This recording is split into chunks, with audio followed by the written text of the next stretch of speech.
बहुत बहुत आपका धन्यवाद, आप इतनी दूर से आए। और सो सॉरी आपको डस्ट की एलर्जी हो गई दिल्ली के इस बहुत तकलीफ देने वाले पोल्यूशन के अंदर। लेकिन आप एक ऐसी कम्युनिटी से आते हो, आप एक ऐसे टाइम से आते हो, आप एक ऐसे एरिया से आते हो जहाँ पे जो भी अर्बन लाइफ है या सिटी लाइफ है उससे एकदम ऑपोजिट तरह की ज़िंदगी चलती है। मैं अगर बोलूँ हरियाणा में, जिस स्टेट में हम बैठे हैं अभी, इस स्टेट के अंदर भी जो गांव के लोग हैं उनको भी नहीं पता कि कितनी नेचुरल ब्यूटी या एनवायरनमेंट से उनका भी इतना रिश्ता नहीं है, क्योंकि वो भी बहुत ज़्यादा अर्बन बन गया है, बहुत बिल्डिंग्स आ गई हैं। लेकिन आप प्रॉपर आदिवासी कम्युनिटी से आते हो। इंडिया में आदिवासी कम्युनिटी को लेके बहुत सारे मिसकंसेप्शंस हैं, मिथ्स हैं, ढंग से जानकारी नहीं है कि भाई आदिवासी कम्युनिटी के अंदर एग्जैक्टली क्या होता है। एक ब्लैंकेट वर्ड है आदिवासी, ठीक है। इसको हम अगर इंडिया के लॉज में देखें, शेड्यूल ट्राइब्स के अंदर आदिवासी आते हैं। और उसके अलावा लोगों को पता नहीं होता कि एक रियल लाइफ आदिवासी कैसे होता है। अक्सर लोग बहुत ज्यादा ऐसे सोचते हैं कि आदिवासी का मतलब कि बिल्कुल ही बाकी अर्बन सिविलाइजेशन से नहीं मिलेंगे, एकदम जंगलों में ही रहेंगे। और आप लोग अब अर्बन भी हो और आपकी गांव की आदिवासी प्रथा भी है। तो मैं आपसे थोड़ा ये जानना चाहता हूँ कि आदिवासी जो शब्द है ये कहाँ से आता है, और आपकी जो स्पेसिफिक कम्युनिटी, हकीब की कम्युनिटी, इसके अंदर आपकी क्या ऐसी प्रैक्टिसेस हैं जो अभी भी आप फॉलो करते हो। सर, ये जो हमारे कम्युनिटीज के बारे में, जो आदिवासी के बारे में आप बोल रहे हैं, ये नॉर्थ के ही शब्द होते हैं। हम्म। नॉर्थ के ही शब्द होते हैं। हम जो नॉर्थ की तरफ ही रहते थे, हमको पहाड़ी राजपूत बोला जाता है।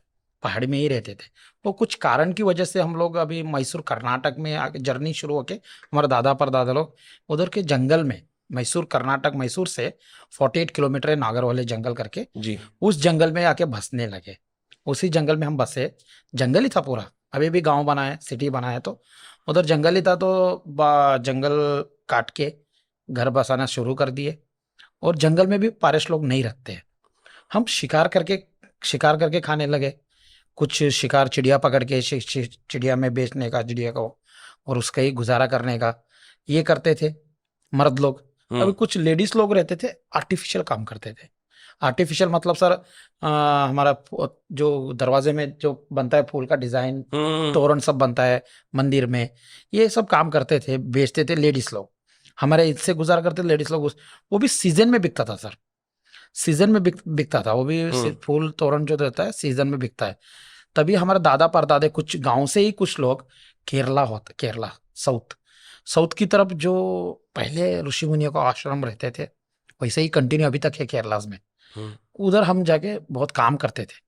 जड़ी बूटी के बारे में, जड़ी बूटी के साथ काम करना, जड़ी बूटी लेना, जड़ी बूटी करना, ये बहुत शुरू हो गया हमारे में। ठीक है। तभी उन लोग, वही हम दादा परदादा लोग, बालों के लिए हम पहले ही जान चुके थे बालों में खूबसूरती है। हम्म। हम पहले ही मालूम हो गया था बालों में बहुत कुछ है। तभी तब से हमारे दादा परदादा लोग, हम नहीं सर, हमारे लोग, जी। दादा परदादा लोग जो वो तेल बनाना शुरू किए, अच्छा। जड़ी बूटी से तेल बनाना शुरू किए, खुद इस्तेमाल करना शुरू किए। ये बेचने का कुछ प्लानिंग नहीं था हमारा। हाँ। प्लानिंग नहीं था। तभी हम बनाना शुरू किए।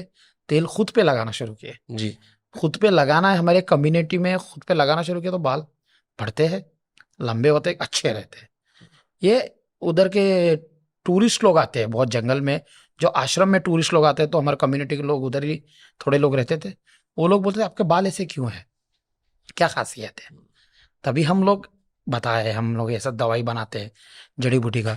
अभी तक हम लोगों ने कुछ इन्फॉर्मेशन जड़ी बूटी के बारे में कुछ किसी को नहीं बताया, इसलिए सहमत है अभी तक ये। हम्म। अच्छा, हाँ। आपने उसको प्रिजर्व कर रखा है, मैं उसी पे आ रहा था। हाँ। बालों की तो बात करेंगे ही, लेकिन ऐसा होता है कि किसी भी वर्ल्ड या देश के अंदर जो भी ट्राइबल लोग होते हैं उनका जंगल से खास रिश्ता होता है। वो जिस तरह से जिन भगवानों की पूजा करते हैं या जो उनके तौर तरीके होते हैं, वो अक्सर जो सिटी लाइफ में लोग होते हैं उनसे अलग होते हैं। तो वो कुछ तौर तरीके या वो कुछ रिचुअल्स हैं जो आपकी कम्युनिटी अभी भी प्रैक्टिस कर सकती है, आप बता सकते हो। हाँ सर, है हमेरे में हम आदिवासी लोग हैं। तुरंत हमारे परदादा लोग देव लोग को बुलाते थे नीचे, बात करते थे। हम्म। जो सपना में जो बात आए, सुबह वही पूजा करने का। कौन सा दुख भी बोल दिए तो 2 दिन में परिहार हो जाने का। हमारा कमेटी में सब घर में एक एक देव होता है, भगवान चांदी का है। और जो कितना दुख आए तो भगवान का सामने बोलने से सही हो जाता था। उसका जो और हर घर में एक एक पुजारी है। हर घर में बच्चे लोग का सर पे भगवान आता है। और वो किस तरह से पता लगता है कि भगवान आ रहे हैं? कुछ भगवान आता है तो फीलिंग होती है वो अंदर? फीलिंग होती है, वो लोग बदल जाते हैं, वो लोग को पकड़ने के लिए 10 लोग रहना चाहिए, उनकी आवाज बदल जाती है। अभी हमारे बच्चे लोग का आवाज बदल जाती है, भगवान जी। का आवाज आ जाता है और वो लोग नाचने लगते हैं, हाँ। नाच के घर का पहचान बोलते हैं, तो मेरे घर में ऐसा वाला दुख है, तुम ऐसा करना। भगवान उनके अंदर अंदर आके आ उनके जाता है, थ्रू बात करते हैं आपसे, बात करते सॉल्यूशन हैं, देते हैं कि ये करना सॉल्यूशन है। देते हैं, हमारा घर का प्रॉब्लम बताते हैं। कोई भी, तभी हाँ हाँ जी। तभी हम भी पूछते हैं, हाँ माँ आपको क्या पूजा करना है वो हम करेंगे। कर देने से हमारा घर का पूरा परिहार हो जाता था।